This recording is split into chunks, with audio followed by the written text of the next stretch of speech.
নমস্কার বন্ধুরা, উমার সংসার চ্যানেলে আপনাদের স্বাগত জানাই। আশা করি আপনারা ভালো আছেন, সুস্থ আছেন। কুম্ভ মেলা বিশ্বের বৃহত্তম ধর্মীয় সমাবেশগুলির মধ্যে একটি, যা আধ্যাত্মিক ঐক্য ও সাংস্কৃতিক ঐতিহ্যের প্রতীক হয়ে উঠেছে। প্রতিটি কুম্ভ মেলায় সাধু, তপস্বী, সন্ন্যাসী এবং তীর্থযাত্রীদের একটি অসাধারণ মণ্ডলী প্রত্যক্ষ করে সবাই তাদের আধ্যাত্মিক জ্ঞানের সন্ধানে একত্রিত হয়। অনুষ্ঠানটি ধর্মীয় বক্তৃতা, ভক্তিমূলক গান এবং বিভিন্ন আখড়ার বিশাল মিছিল দ্বারা চিহ্নিত করা হয়। আমাদের দেশ সবসময় পূজা পার্বণের জন্য বিখ্যাত, কিন্তু সব কিছুকে ছাপিয়ে যায় কুম্ভ মেলার জনপ্রিয়তা। সারা বিশ্বের অনেক মানুষ এসে ভিড় করেন এই মেলাতে। শেষ পরিসংখ্যান অনুযায়ী এই মেলার জনসমাগম ছিল 10 কোটির বেশি। জানা যায় এই মেলা কয়েক হাজার বছরের বেশি পুরনো। ঠিক কী কারণে এই মেলার জনপ্রিয়তা এত বেশি? কেন এই মেলা শুরু হয়েছিল? এই মেলার উৎপত্তি বা উৎস কোথায়? কী পুণ্য লাভ হয় এই সময়? চলুন আজকের পর্ব থেকে জেনে নেওয়া যাক কুম্ভ মেলার অজানা কাহিনীর ইতিহাস। পর্বটি শুরু করার আগে উমার সংসার চ্যানেলটিকে সাবস্ক্রাইব করে বেল আইকনটি প্রেস করুন, লাইক, কমেন্ট, শেয়ার করুন। পর্বটি অবশ্যই শেষ পর্যন্ত দেখতে থাকুন। কুম্ভ মেলার সময় সারা বিশ্ব থেকে লক্ষ লক্ষ মানুষ এখানে জড়ো হয়। উৎসবের প্রধান আচার হল নদীতে ডুব দেওয়া, যা পাপ মোচনের উপায় বলে মনে করা হয়। হিন্দু পুরাণ অনুসারে কুম্ভ মেলা 12 বছরের মধ্যে 4 বার পালিত হয়।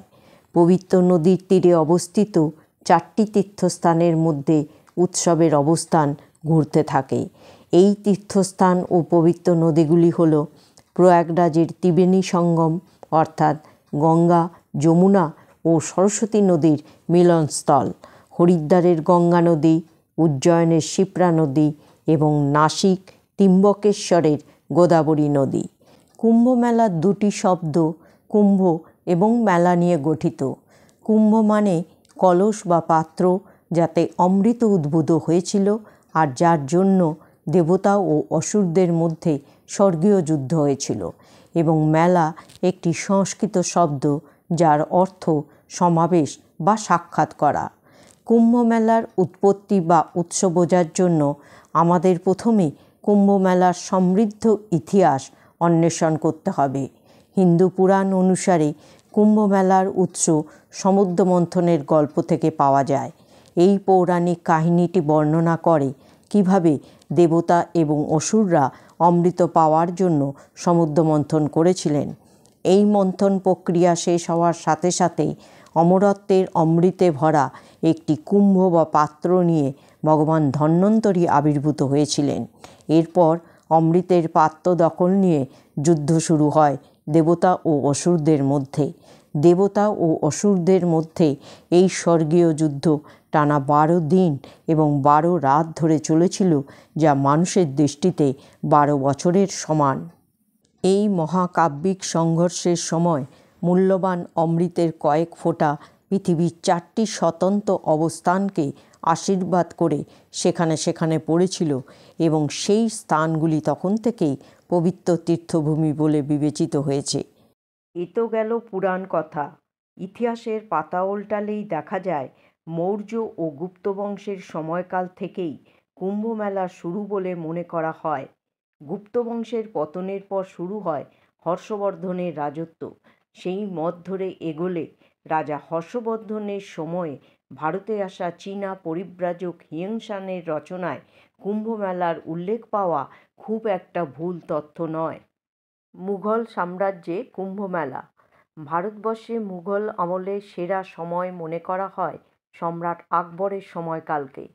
হিন্দুদের তীর্থের উপর কর তুলে নেওয়া সহ আকবরের একাধিক সিদ্ধান্ত কুম্ভ মেলাকে লালিত করে। কুম্ভ মেলার 4টি স্থানে ঘাট নির্মাণ করে দেওয়া হয়েছিল আকবরের আমলেই। এই সময়ে তাই কুম্ভ মেলা এক অন্য মাত্রা পায়। ব্রিটিশ সময়ে মহাকুম্ভ। ক্ষমতা দখলের পর কুম্ভ মেলার ক্ষেত্রে মুঘলদের পথে অনুসরণ করেছিলেন ইংরেজরা, বরং প্রায় 200 বছরের শাসনকালে কুম্ভমেলার মান উন্নতি হয়েছে। আজকের বিশেষ ট্রেন বাসের আয়োজন থেকে নিরাপত্তার পিছনে রয়েছে ইংরেজদেরই চিন্তাভাবনা। স্বাধীনতার পরবর্তী কুম্ভমেলা। দেশ স্বাধীনের পর থেকে কুম্ভমেলার আয়োজনে কোনো খামতি রাখেনি ভারত সরকার। বিশ্বের বৃহত্তম সমাগম কুম্ভমেলা ইউনেস্কোর প্রতিনিধি তালিকা মানবতার অধরা সাংস্কৃতিক ঐতিহ্যে অন্তর্ভুক্ত হয়েছে। কুম্ভমেলার সবচেয়ে আকর্ষণীয় দিকগুলির মধ্যে একটি হল এর অনন্য 12 বছরের চক্র। বিভিন্ন রাশিতে সূর্য, চন্দ্র ও বৃহস্পতির অবস্থান অনুযায়ী কুম্ভমেলা অনুষ্ঠিত হয়।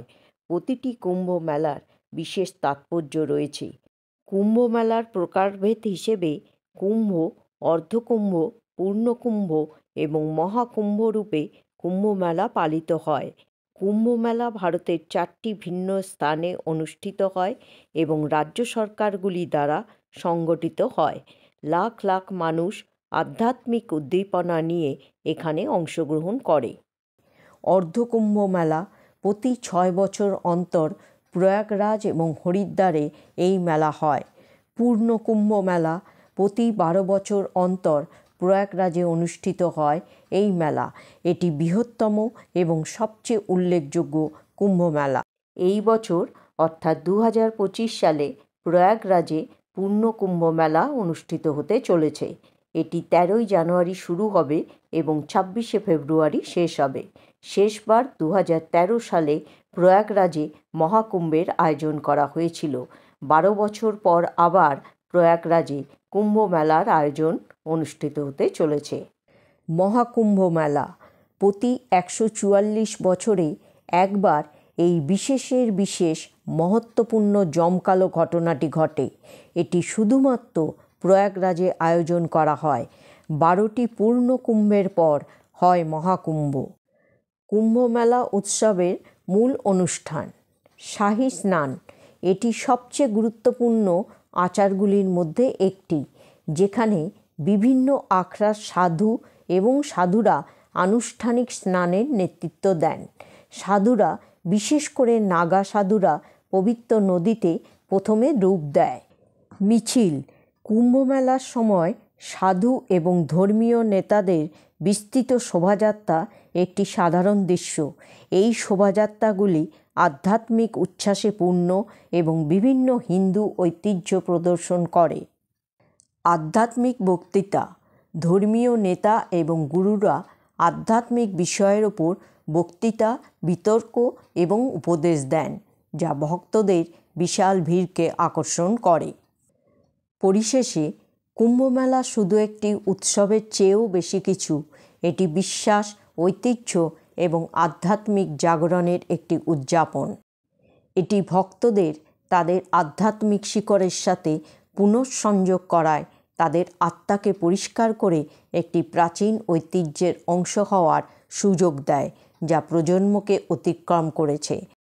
এই মেলা শুধু আমাদের দেশের মানুষের কাছে না, দেশের বাইরেও সমানভাবে জনপ্রিয়তা এবং বিশ্বাস অর্জন করেছে। বন্ধুরা, আজকের পর্বটি এখানেই শেষ করছি। আশা করি পর্বটি আপনাদের ভালো লেগেছে। যদি ভালো লাগে তাহলে অবশ্যই উমার সংসার চ্যানেলটিকে সাবস্ক্রাইব করবেন। সকলে ভালো থাকুন, সুস্থ থাকুন। জয় শ্রীকৃষ্ণ। রাধে রাধে।